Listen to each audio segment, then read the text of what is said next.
नमस्कार दोस्तों, आप सभी का स्वागत है आपके अपने यूट्यूब चैनल पर।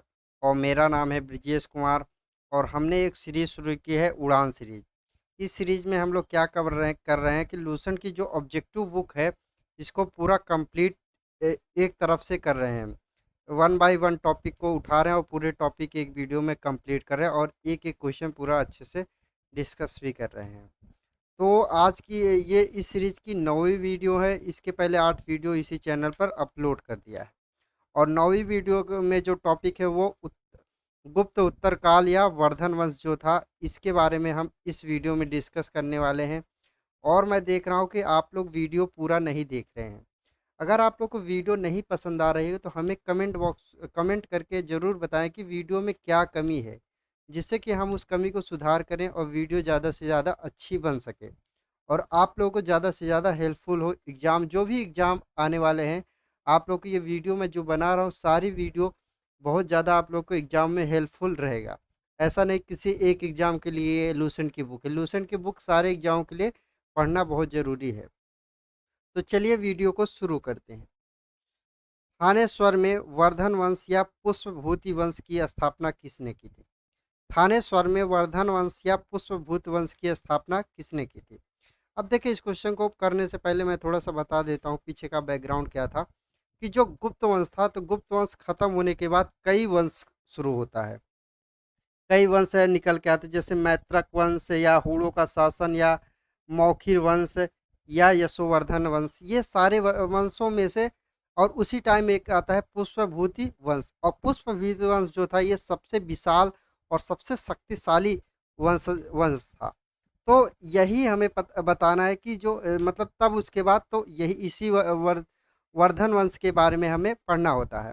तो अब हमसे पूछा है कि वर्धन वंश की स्थापना, पुष्पभूति वंश की स्थापना, दोनों का नाम एक ही है, वर्धन वंश या बोल दीजिए आप पुष्पभूति वंश। तो इसकी स्थापना किसने की थी? पुष्पभूति वर्धन ने की थी। ऑप्शन सी इसका राइट उत्तर है। पुष्प। और थानेसर कहाँ पर है? थानेसर है हमारा हरियाणा का जो अंबाला जिला है, यहीं पर थानेसर स्थान है और यहीं पर वर्धन वंश की स्थापना हुई थी। नेक्स्ट क्वेश्चन है, सूची फर्स्ट को सूची सेकंड से सुमिलित करना है। अब देखिए यहाँ पे बता राज्य दिया है, मतलब कौन से वंश थे, राज्य है और उनकी राजधानियां हैं। तो हमने अभी तो हमें इसको पूरा मिलान करना है, तो मिलान करके हमें सही उत्तर को छांटना है। अभी हमने बताया वर्धन वन की जो राजधानी थी कहाँ पर थी? वर्धन वंश की जो राजधानी थी ये थानेसर में थी। इसका मिलान किससे हो जाएगा? इसका मिलान एक से हो जाएगा। अब देखिए, मौखिर मौखिर जो वंश की राजधानी थी ये कहाँ पर थी? ये कन्नौज में थी। इसका मिलान किससे होगा? दो से हो जाएगा। और वाकटक जो वंश था, इसकी राजधानी कहाँ थी? पुरीका इसकी राजधानी थी। तो इसका मिलान किससे हो जाएगा? तीन से इसका मिलान हो जाएगा। अब मैत्रक जो वंश था, उस टाइम मैत्रक जो राज्य था, इसकी राजधानी कहाँ पर थी? वैल्लभी थी इसकी राजधानी। इसका मिलान चार से हो जाएगा। तो हमारा जो मिलान है एक, दो, तीन, चार, ये जिस ऑप्शन में मिलेगा वही इसका राइट उत्तर है। एक, दो, तीन, चार, ऑप्शन ए इसका राइट उत्तर है। नेक्स्ट क्वेश्चन है, सूची फर्स्ट को सूची सेकंड से सुमेलित कीजिए। यहाँ पे दे रखा है, एक तरफ सूची में राजवंश दे रखा है और दूसरी सूची दे रखी है। तो अब हमें बताना है कि इन इस सूची का मिलान करके सही उत्तर को हमें बताना है। अब हम लोग इसको बताते हैं कि यहाँ पे स्थापना दिया है, मतलब कौन स्थापना किया था किस वंश का। अब हम लोग देखते हैं कि जैसे कि वर्धन जो वंश था, वर्धन वंश की स्थापना किसने की? पुष्प पुष्प शक्ति के द्वारा किया गया था। पुष्पभूत शक्ति के द्वारा किया गया था। इसका मिलान चार से हो जाएगा।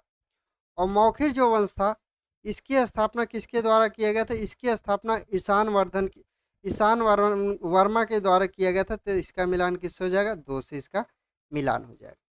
वाकडक जो राजवंश था, इसकी स्थापना किसके द्वारा किया गया था? तो इसकी स्थापना विंध्य शक्ति के द्वारा किया गया था। तो इसका मिलान तीन से हो जाएगा।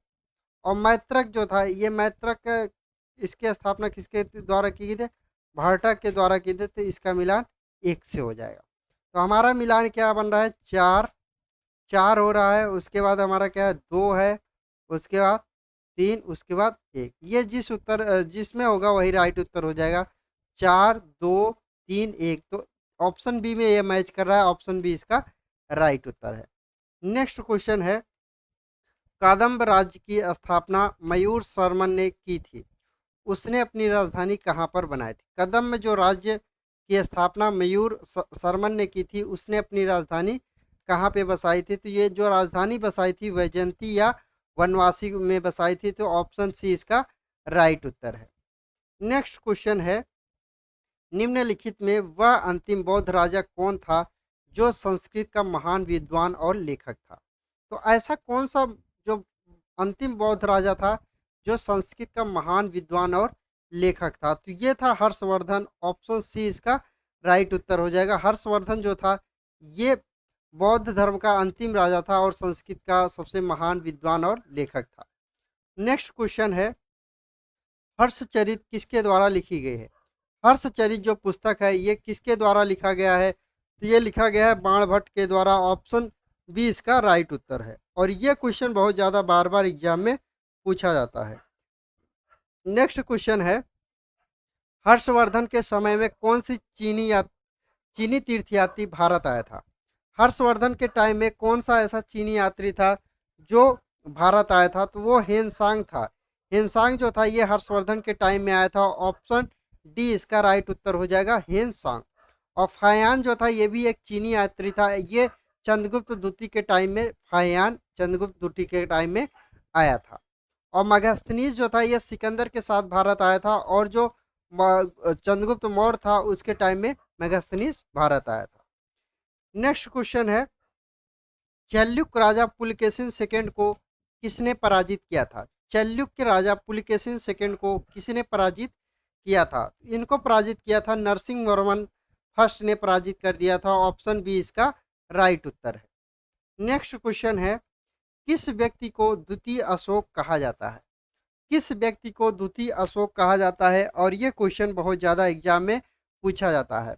हर्षवर्धन को द्वितीय अशोक कहा जाता है। ऑप्शन डी इसका राइट उत्तर है। नेक्स्ट क्वेश्चन है, बाणभट्ट किस सम्राट के राज दरबारी कवि थे?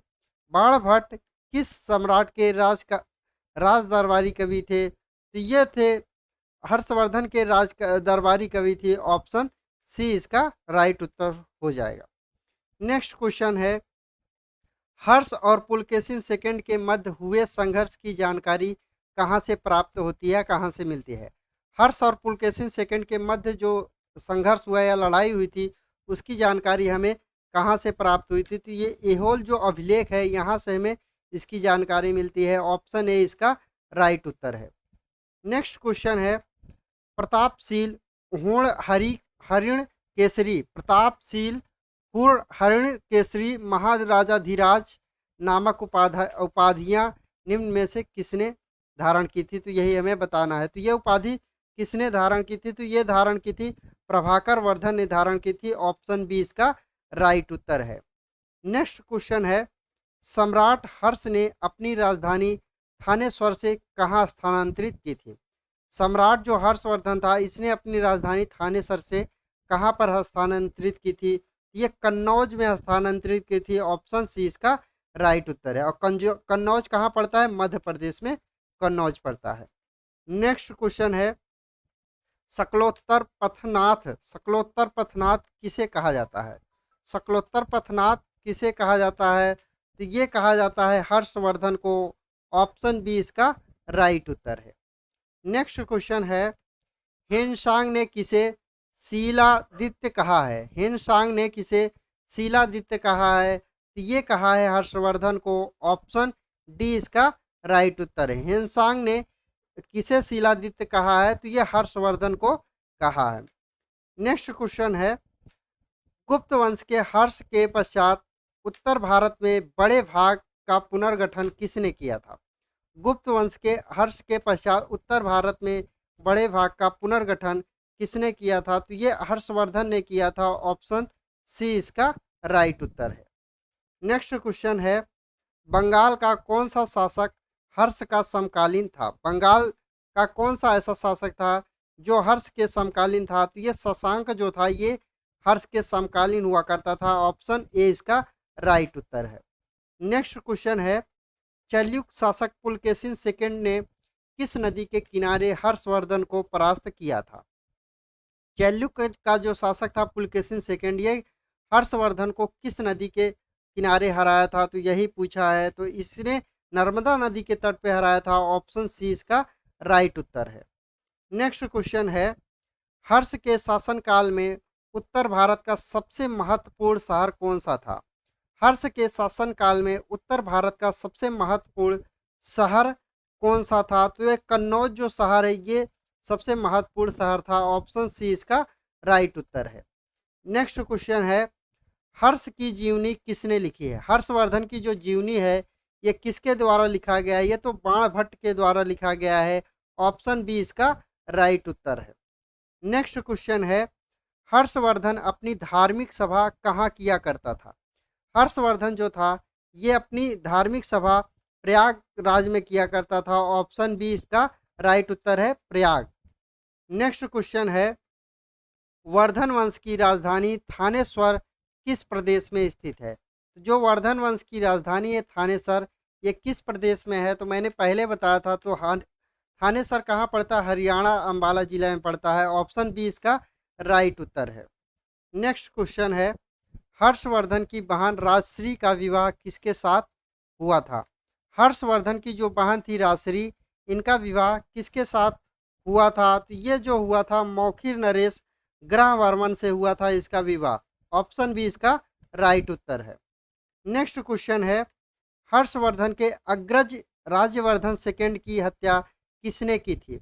हर्षवर्धन के अग्रज राज्यवर्धन सेकंड की हत्या किसने की थी? तो ये की थी गौड़ नरेश शशांक ने की थी। ऑप्शन बी इसका राइट उत्तर हो जाएगा। गौड़ का जो नरेश था शशांक, और ये बंगाल जो रीजन था यहाँ पे गौड़ वंश था।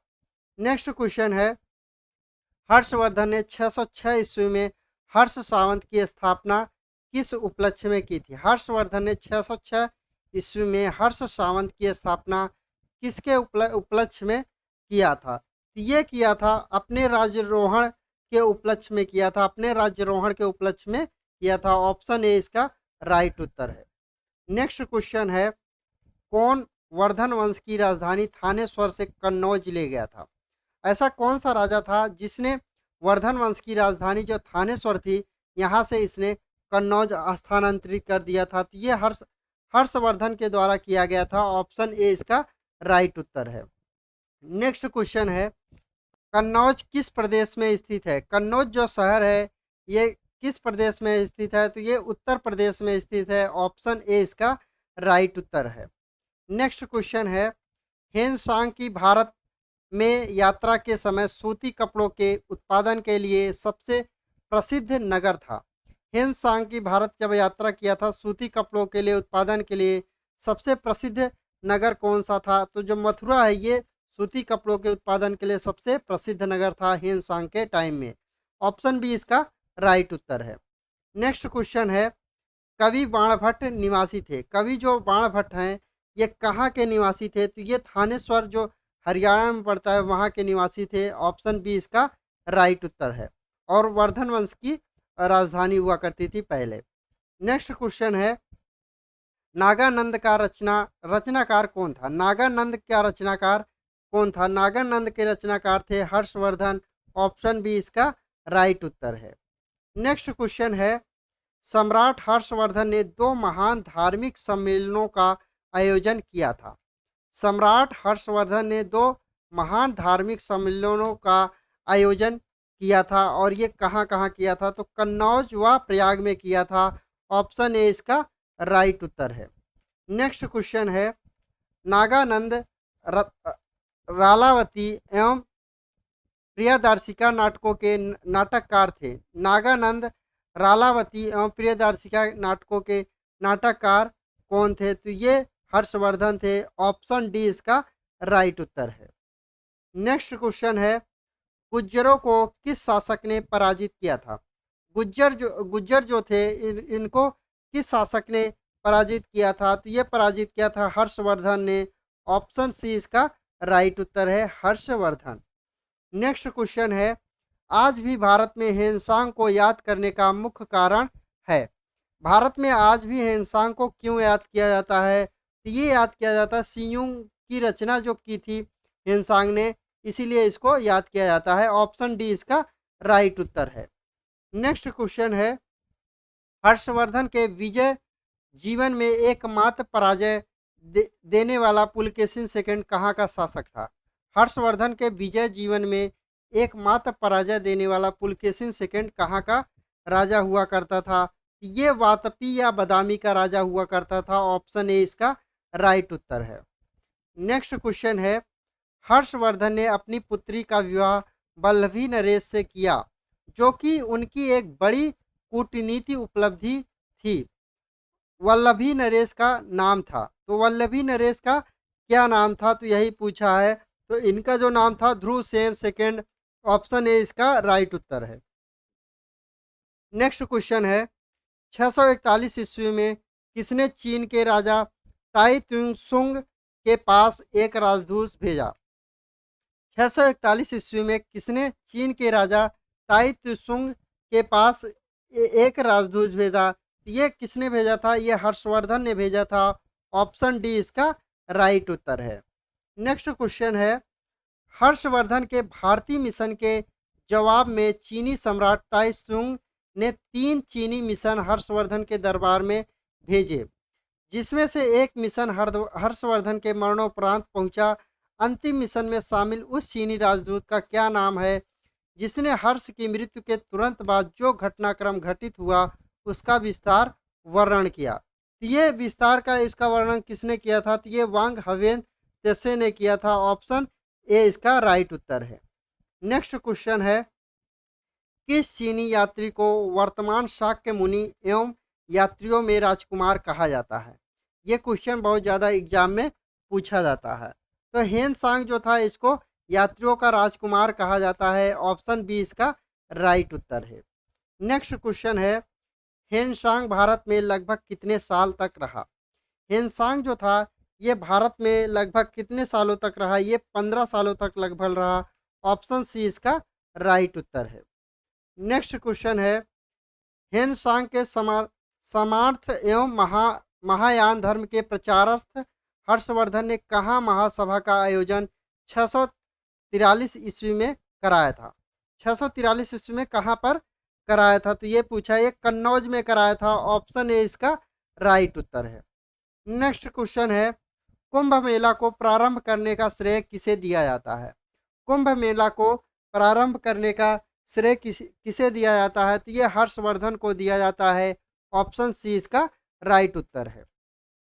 नेक्स्ट क्वेश्चन है, नर्मदा नदी पर सम्राट हर्ष के दक्षिणीवर्ती आग्रगमन को रोका, तो ये किसने रोका था? तो ये रोका था पुलकेशिन सेकंड ने। ऑप्शन बी इसका राइट उत्तर है। नेक्स्ट क्वेश्चन है, निम्नलिखित में से किसने नालंदा विश्वविद्यालय को 100 ग्रामों की आय दान स्वरूप दिया था?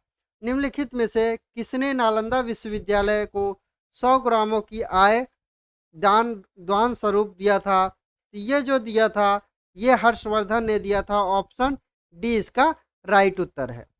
नेक्स्ट क्वेश्चन है, सूची फर्स्ट को सूची सेकंड से सुमेलित करना है। एक तरफ दे रखा है रचना और एक तरफ दे रखा है रचनाकार। तो अब हमें यही बताना है कि किसकी किसकी कौन सी रचना है। अब हम लोग यहाँ पे बताते हैं। देखिए, हर्षचरित और कदम्बरी जो पुस्तक है, हर्षचरित और कदम्बरी जो पुस्तक है, इसके रचनाकार कौन है? बाणभट्ट। तो इसका मिलान किससे हो जाएगा? 4 से इसका मिलान हो जाएगा। अब नीति शतक या श्रृंगार शतक या भक्ति शतक, इसके जो रचनाकार हैं, इसके रचनाकार कौन है? भर्तृहरि थे। इसका मिलान 2 से हो जाएगा। और जो सूर्य शतक है, इसके रचनाकार कौन है? इसके रचनाकार है मयूर। तो इसका मिलान 3 से हो जाएगा। अब प्रियदर्शिका, रत्नावली और नागानंद, इसके रचनाकार कौन है? हर्षवर्धन है। इसका मिलान किससे हो जाएगा? 1 से इसका मिलान हो जाएगा। तो हमारा मिलान क्या है? 4 है, 2 है, 3 है, 1 है। तो ये जिसमें मिलेगा वही इसका राइट उत्तर है। 4, 2, 3, 1 ऑप्शन ए में मैच कर रहा है। ऑप्शन ए इसका राइट उत्तर है। नेक्स्ट क्वेश्चन है, निम्नलिखित में कौन हर्षवर्धन के दरबार से संबंध नहीं था? निम्नलिखित में कौन हर्षवर्धन के दरबार से संबंध नहीं था? तो इनका कालिदास जो थे ये गुप्त काल में थे और ये वर्धन वंश में नहीं थे। इनका संबंध गुप्त काल से है। ऑप्शन बी इसका राइट उत्तर है। नेक्स्ट क्वेश्चन है, अब यहाँ पे कथन दे रखा है, कथन और कारण दे रखा है, तो हमें इसको पढ़ के बताना है। कथन ए यहाँ पे कह रहा है, हर्षवर्धन ने किस किस नवीन शासक प्रणाली को जन्म नहीं दिया।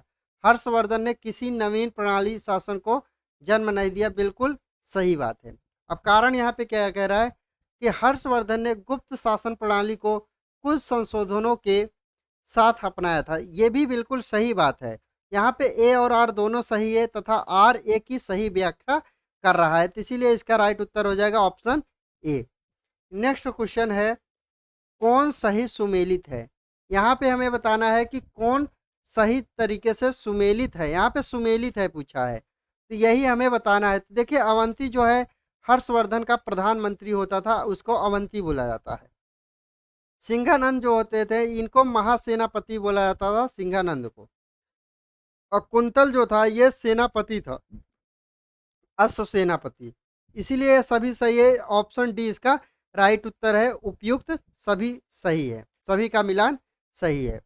नेक्स्ट क्वेश्चन है, किसका कथन है, भारत के लोग गर्म मिजाज के हैं, उन्हें जल्दी गुस्सा आता है, परंतु ईमानदार होते हैं, भारतीय स्वच्छता प्रेमी हैं। ये किसने कहा था, ये किसने कहा था, तो ये हमें बताना है। इसका कथन किसका है, तो ये हेनसांग ने इस बात को कहा था। ऑप्शन सी इसका राइट उत्तर है, हेनसांग। नेक्स्ट क्वेश्चन है, अग्रहार का अर्थ था। अग्रहार इसका अर्थ क्या होता है, तो इसका जो अर्थ है, ब्राह्मणों को दिया जाने वाला कर मुक्त भूमि अनुदान। ऑप्शन ए इसका राइट उत्तर है। अग्रहार का मतलब क्या होता है, ब्राह्मणों को दिया जाने वाला कर मुक्ति भूमि अनुदान जो होता है, ये इसी को बोलते हैं अग्रहार। नेक्स्ट क्वेश्चन है, घंटी यंत्र या तुला यंत्र का प्रयोग होता था। घंटी यंत्र या तुला यंत्र का प्रयोग कहाँ पर होता था, खेतों की सिंचाई के लिए होता था। ऑप्शन बी इसका राइट उत्तर है। नेक्स्ट क्वेश्चन है, दक्षिण भारत के संदर्भ में एरी पत्ती का अर्थ था। दक्षिण भारत के संदर्भ में एरी पत्ती का अर्थ क्या होता है। एरी पत्ती का अर्थ है जलाशय की भूमि, जहाँ पे जल बहुत ज़्यादा हो, उसको बोल जाते हैं एरी पत्ती। ऑप्शन ए इसका राइट उत्तर है। नेक्स्ट क्वेश्चन है, हर्ष के काल में भू राजस्व की सीमा थी। हर्षवर्धन के टाइम में जो भू राजस्व की सीमा थी, ये कितने से कितने के बीच में थी, तो ये थी 1/6 से 1/10 के बीच में। ऑप्शन बी इसका राइट उत्तर है। नेक्स्ट क्वेश्चन है, मौखिर शासकों की राजधानी कहाँ थी। मौखिर जो शासक थे, इनकी राजधानी कहाँ थी, तो इनकी राजधानी कन्नौज थी। ऑप्शन बी इसका राइट उत्तर है। ये रही हमारी वीडियो, और आप लोग को वीडियो पसंद आ रही होगी तो आप अपने यार दोस्तों को ज़रूर शेयर करिएगा, और वीडियो को लाइक ज़रूर करके जाया करिए, क्योंकि आप लोग वीडियो देख लेते हैं, चले जाते हैं और वीडियो पूरा कंप्लीट नहीं देखते हैं। सबसे बड़ी गलती बात है कि आप लोग वीडियो को कंप्लीट देखें, तभी आपको फ़ायदा मिलेगा। 2 मिनट 4 मिनट वीडियो देखने से कोई फ़ायदा नहीं मिलेगा। आप लोग वीडियो को कंप्लीट पूरा देखिए। आपको बहुत ज़्यादा मैं उम्मीद कर रहा हूँ, आपको इतना भरोसा दिला रहा हूँ कि आप सारी वीडियो बहुत अच्छे से देंगे। आप किसी भी एग्ज़ाम में बैठेंगे, आपका एग्ज़ाम क्लियर हो जाएगा, मैं इतना आपका वादा करता हूँ। और आप लोगों से मुलाकात होगी नेक्स्ट वीडियो में। जय हिंद।